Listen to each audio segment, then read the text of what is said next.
कैसे हो आप सब। दिस इज तला शेख और आज के वीडियो में हम लोग देखने वाले कंप्यूटर ऑर्गेनाइजेशन और आर्किटेक्चर के मोस्ट इंपॉर्टेंट टॉपिक्स जो कि पेपर में आएंगे। सबसे पहले मैंने यहाँ पे यूनिट 5 तक डिवाइड कर दिया है ताकि आपको इजी हो जाए। ठीक है, तो आप क्या करोगे, वीडियो को देखो। सबसे पहले यूनिट 1 में क्या पढ़ना है, स्टार्टिंग कैसे करोगे। ठीक है, सबसे पहले अभी तक कुछ नहीं पढ़ा तो स्टार्ट करना है यूनिट फर्स्ट। इजी टॉपिक है, स्कोरिंग है और जल्दी हो जाएगा। ठीक है, सबसे पहले जो हमारा जनरल रजिस्टर ऑर्गेनाइजेशन होता क्या है। ठीक है, थ्योरी में पूछा जा सकता है, पूरा एक्सप्लेन करिए और इसके टाइप्स बताइए, ये पूछा जा सकता है आपके। नेक्स्ट स्टैक ऑर्गेनाइजेशन है जो पूरा वो what is stack organisation 2 marks का पूछा जा सकता है या तो वो 5 मार्क्स का पूछा जा सकता है। नेक्स्ट है हमारा इंपॉर्टेंट, आपसे पूछा जाएगा टाइप्स ऑफ बसेस जो कि मैंने यूनिट 2 में बता दिया। तो यहां पे आपको पहले क्या कर लेना है, यूनिट 1 में बस आर्बिट्रेशन एंड बस आर्किटेक्चर अगर ये कर ले रहे हो, क्योंकि ये पेपर में रहेगा ही। टाइप्स ऑफ बसेस अगर देता है तो आपको बस का आर्किटेक्चर भी बताना पड़ेगा और आर्बिट्रेशन भी बस का बताना पड़ेगा। नेक्स्ट है हमारा माइक्रो ऑपरेशंस क्या होता है। ठीक है, कंप्यूटर आर्किटेक्चर के अंदर तो वो पूरा, तो यूनिट 1 में ज्यादा इंपॉर्टेंट अगर रखना है तो बस आर्बिट्रेशन, बस आर्किटेक्चर और माइक्रो ऑपरेशंस और जनरल रजिस्टर, ये बहुत ज्यादा वेरी वेरी इंपॉर्टेंट कर लो इसको, VVI वाले भैया, है ना, ये कर सकते हो VVI और एक नीचे मैं कर दूंगा। नेक्स्ट हम लोग देख रहे हैं यूनिट 2 में हम जब आते हैं तो सबसे पहले स्टार्ट हम करेंगे यूनिट 2 में हमने कुछ नहीं भरा है, क्योंकि हमारा यूनिट 2 तभी स्टार्ट करना जब आपका यूनिट 1 आपका फर्स्ट प्रायोरिटी में आपने कंप्लीट कर लिया। ठीक है, पहला जो क्वेश्चन अगर यहां से अगर आया तो टाइप्स ऑफ बसेस के टाइप्स क्या होते हैं कंप्यूटर ऑर्गेनाइजेशन के अंदर। ठीक है, बसेस के टाइप्स पूछ सकता है, what is buses, types of buses. उसके बाद आपको डिटेल अगर बोलता है एक्सप्लेन करने के लिए तो आपको स्ट्रक्चर बताना पड़ेगा, उसका आर्किटेक्चर बताना पड़ेगा, सब चीज पूरा डिटेल। नेक्स्ट हमारा रजिस्टर क्या होता है, स्टैक क्या होता है ना, push operation organisation, pop organisation, ये सब क्या होता है, ये आपसे पूछा जा सकता है। बूथ्स मल्टीप्लिकेशन एल्गोरिथम को डिफाइन करिए और बूथ्स डिवीजन एल्गोरिथम को डिफाइन करिए। या तो अगर इससे ये नहीं आया तो यहां से आपको न्यूमेरिकल पार्ट आ सकता है, ये न्यूमेरिकल में आ जाएगा। फिर अगर ये नहीं आ रहा है तो न्यूमेरिकल में ये आ जाएगा ही।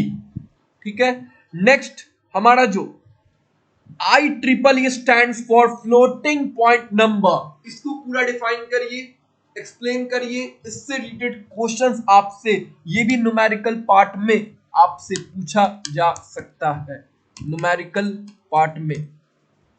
तो मैंने इसको न्यूमेरिकल बता दिया।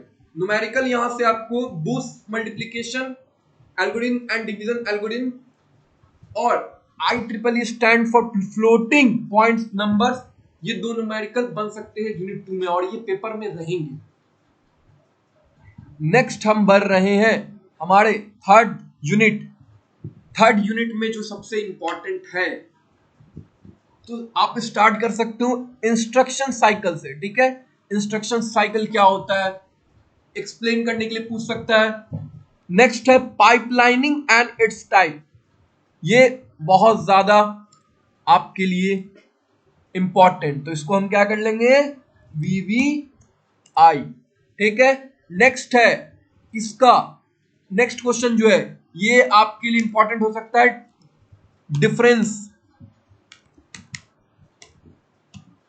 डिफरेंस में आपसे जो पूछा अगर जाए कंप्यूटर ऑर्गेनाइजेशन एंड आर्किटेक्चर के अंदर, अगर RISC एंड CISC का डिफरेंस नहीं पूछा तो कंप्यूटर आर्किटेक्चर एंड ऑर्गेनाइजेशन का पेपर बीटेक सेमेस्टर में क्या बनाया। नेक्स्ट है आपका टाइप्स ऑफ इंस्ट्रक्शंस। इंस्ट्रक्शंस के टाइप्स क्या क्या हैं वो आपसे पूछ सकता है। नेक्स्ट है आपका hand wired and micro program control unit, ये आप देख लेना। अब हम लोग बढ़ रहे हैं हमारे यूनिट 4, ठीक है, जो कि वेरी वेरी इंपॉर्टेंट यूनिट होने वाला है।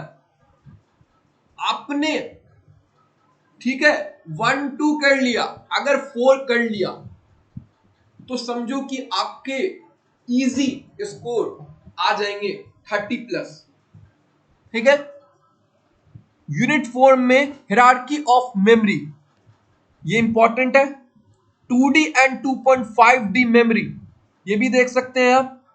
सारे के वीडियोस आपको अवेलेबल है, टॉपिक्स मैंने दे दिया है, आप यूट्यूब पे ढूंढ सकते हो, जो भी नहीं मिलेगा सब चीज अवेलेबल है। Magnetic disk, tapes and optical disk, इस पर आपको शॉर्ट नोट्स पूछा जा सकता है, और या तो शॉर्ट नोट्स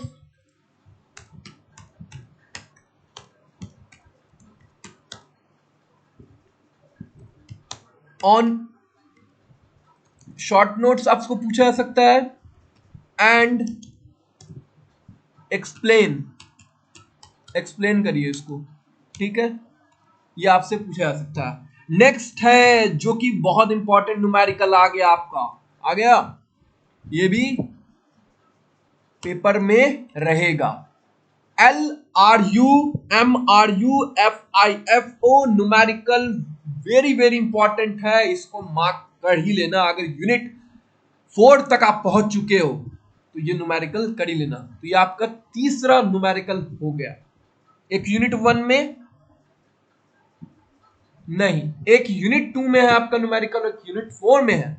ठीक, नेक्स्ट है आपका टाइप्स ऑफ रैम के टाइप्स पूछ सकता है, एंड रोम के टाइप्स पूछ सकता है, या तो एक्सप्लेन रैम एंड रोम, उसमें रैम क्या होता है, रोम क्या होता है, उसके टाइप्स क्या होता है, वो बताना पड़ेगा।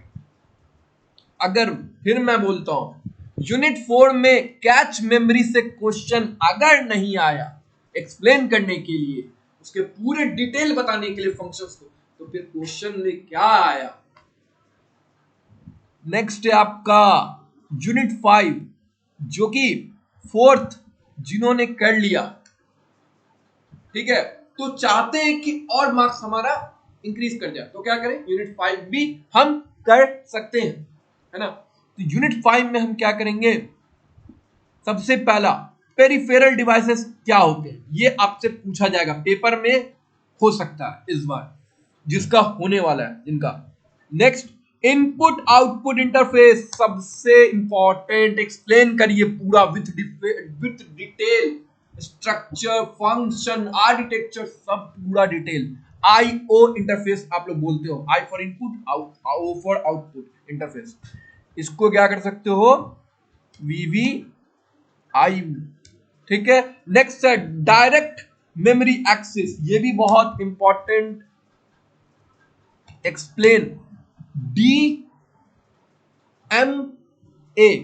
डायरेक्ट मेमोरी एक्सेस, इसको भी आप कर सकते हो।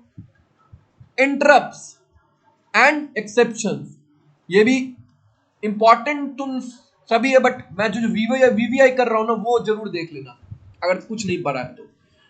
एसिंक्रोनस कम्युनिकेशन, इस बार अगर होगा पेपर तो ये जरूर आएगा, ये जरूर आएगा, ठीक है, ये एकदम रहेगा, वेरी वेरी VVI, ये एकदम पेपर में रहेगा। और ये अगर रहा तो आपको 7 to 8 मार्क्स का पूछा जा सकता है, या तो 6 का भी हो सकता है, शॉर्ट नोट्स में भी आ सकता है, ठीक है। नेक्स्ट है हमारा जहां से न्यूमेरिकल बनते हैं, एड्रेस जीरो एड्रेस पहला क्या है हमारा,